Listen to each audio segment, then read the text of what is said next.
Hey, my beautiful, beautiful Aquarius. What's going on? This is Dr. Leona coming in for your Valentine's Day reading. What's up, Aquarius? Happy V-Day, everybody. I hope that you're enjoying yourselves. This is a special reading for today and today only. No, it's not just for today only. It will take you through, my readings are good for about a year, basically. So this is just going to give you the energy of today. Because there's some cosmic movements happening today involving Venus in particular, and that sexy Pisces. So Taurus, Pisces, these signs are going to be affected.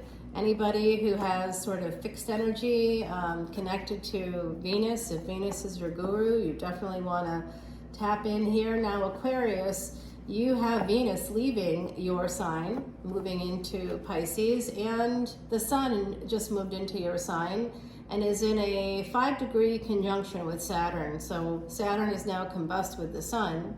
That's a very uncomfortable, unhappy space, but it will bring to light some opportunities in work, and your ambitions may be able to take flight without the watchful eye of Saturn kind of casting judgment on you at this moment in time. So that's always nice. We do have the full moon there at the bottom. So there's some hidden energies for you. There was hidden energies for Cappy as well. So some of you might be Capricorn ascendants, or you could be have some Capricorn placements. You definitely want to look at your birth chart. I see love coming in here, and this energy, need to protect yourself, to create boundaries surrounding love, surrounding a relationship. This is a nice Valentine's Day reading. Oh, I like it. Oh, love is coming in, Aquarius. Well, hello, lover. Okay, and here he is. Right on cue, King of Swords. You've been dogging me for 6 months. Okay, so this is a secret relationship. It could be delayed. There could be a delay to an ending here.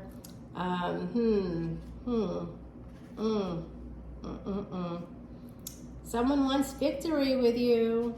Yeah. There's a King of Cups here holding back on this love, wanting to move towards the Sun. That's the ultimate happiness. It's 5th house energy, Leo energy. It's higher education. It's your first child. It's also an obsessive love affair, someone that you can't stop thinking about. It's probably because it's the person you're meant to be with, but maybe they're not ready. Maybe you're not ready. But I do see someone's a little bit guarded surrounding this energy, surrounding happiness. Surrounding money, it's connected to money, happiness. There's like a lot of stuff there. You know what I'm looking for? I am looking for a person who is able to understand the fragility of life, who is going to want joy at the same capacity that I would want joy, and who is like also mature enough to understand that it's not about swiping right or left. That's not going to be the way to happiness. The way to happiness isn't by thinking there's always something better around the corner. That's a destructive psychology. When you meet the person, you always know.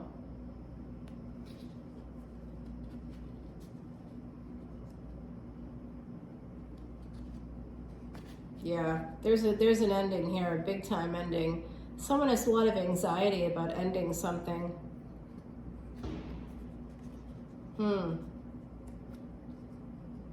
Ending something with mother of children, father of children, someone you've had a family with. That's what's causing the delay here.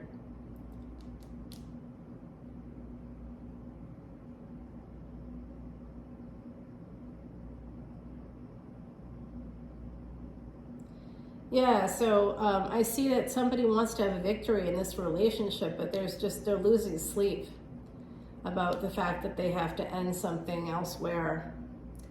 And I do understand that. We have the King and Queen of Cups here. That is a divine pair, theoretically speaking, it is. We have the Knight of Cups. We have the King of Swords. We have this Death card. So someone could have lost a mother. It could also be a loss coming in. Someone could have lost a mother here, for sure. Okay, Virgo energy. This is going to be a second marriage for these people. They have to end something else first, though. Becoming single will transform things. Someone will walk away. There has to be an end to the juggling. That will transform the pain of this situation. I see here, this is Mercury energy, Mercury and the Sun. Okay. I'm so tired, you guys. I'm sick. I'm real sick, so do the best I can to get through this. It's Valentine's Day. It's not gonna put itself on hold for me. The universe has been doing a good job of helping me out. I just have to, kind of push through a little bit here. I can get through 3 signs this morning. I think I'll be pretty happy, but it won't be. I'll still have 3 more signs to go, so I'll have to see how I do. Right now I feel so dizzy and super sick. Isn't this great? I have to tell you, I didn't look in the mirror for 10 days, and it was shocking to look at myself. I was like, oh my God. I mean, I looked in the mirror, I'd wash my hands every time, but it wasn't really paying close attention. And yeah, I definitely don't look great. But nobody would after losing 10 pounds in 6 days, So it's been a rough illness. I have had a teacup of cereal today. That's what I've eaten, and that's frankly making me sick. So I feel sick. So I'm hoping that my body starts to get with the program. It's not like anybody was taking me to dinner tonight anyway. You know what I mean? There was nothing happening for me tonight. I'm working actually tonight. I'll be working. And one of my clients says to me, I'm so glad that I'm spending my Valentine's Day with you. I'm like, well, it's just a 45-minute appointment. It's not the whole day. But that sense of having the sex, having the stuff that we need to have it all happen for us, to have that fairy tale Valentine's Day. Of course, there's anybody would like to have a fairy tale of any variety on any day of the year. It would be so great to have Christmas come off without having anybody being tense or yelling or. So I try my best to ply people with alcohol on that day so that everybody is happier and calmer. But this year it wasn't at my house, so I wasn't able to do that. And it does look like very slowly love is going to be coming in. So Aquarius, whatever's going on here for you, I'm sending so much love and light. I do see Mercury being very important here along with the Sun. So look at where they are for you. Today, we have the Sun in a conjunction with Saturn. Okay, so we have also Tower energy, Plutonian energy, Mars energy right here. Also Uranus, big sudden changes. Rahu is connected to your house.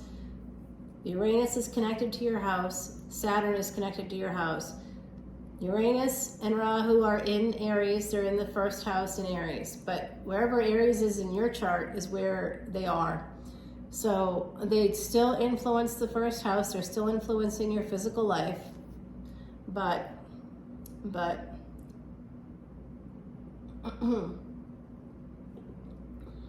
Rahu is going to be moving into something called Ashwini Nakshatra. I'll be dropping a video about that sometime this week on Patreon because that's happening on the 20th. That's happening next week on Monday. So I want to make sure everybody is fully aware of how to take advantage of this playful new energy that will be coming in to the planet that helps you to bring wealth into your life. And there are secrets to Rahu and how to make sure that you get the money and when the best time to do that is and all of those things. So my beautiful, beautiful Aquarians, it does look like you have someone coming in, possibly through work. You may have some work coming in. It could be because of your past efforts here. It does look like someone is going to be walking into a new situation, possibly brought in by Jupiter. Someone is watching you, spying on you. It is someone that possibly is coming in for love. It could be this King of Swords. If this isn't you, it could be you, but however this resonates, you best decide. I can only tell you the general energies of what I'm seeing here. You're the one that has to be able to put it in context with your own life. So that's where we're at. I'm going to go ahead and shuffle up these cards. This is Timothy Lance's Archeon deck. It's a New Orleans deck, and I had someone come in recently for a reading, a live reading. I do those. I do those now. And they came in for a live reading, and they believed that they were connected genetically to Marie Laveau. Now I actually am connected to Marie Laveau. So Mama Laveau is with me, and I'm just listening right now. Right now I have Tupa Fats with me. I have Lee McQueen is with me. I have someone named Chet with me. I don't know who that is, but Chet is here. There's a Rosa coming in from the other side. Rosa.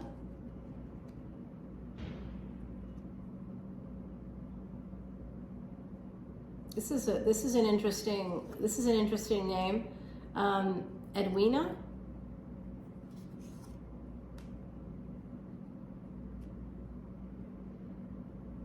And she's telling me she's Scottish.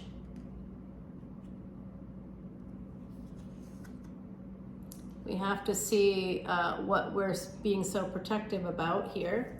Let's get a 411 on this financial independence. Let's find out about the love that's here for you, coming in from ancestors, letting you know to get a move on in a relationship.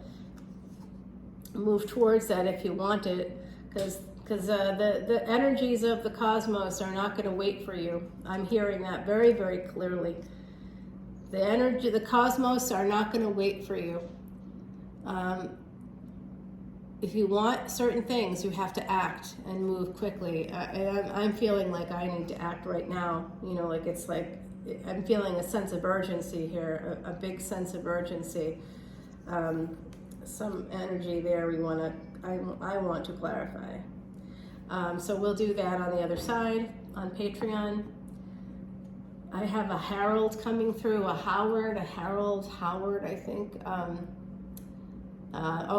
It could be, okay, it could be Howard University that's coming through. Number 22, Fairy Force. The ancients and fairies in harmony did dwell, heed the boundaries of others, and all will be well. And your very first card was Seven of Wands, so it was about boundaries.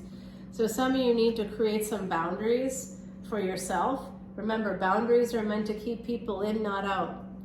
That's why they should be soft boundaries. And for others and for yourself, you need to create hard boundaries for yourself, not for others. You see, the hard boundaries are for you to keep yourself in line, because we need to do that. We need to not worry about keeping others in line. People can take care of themselves. And when they can't take care of themselves, all you have to do is focus on yourself. Okay, you're only responsible for you.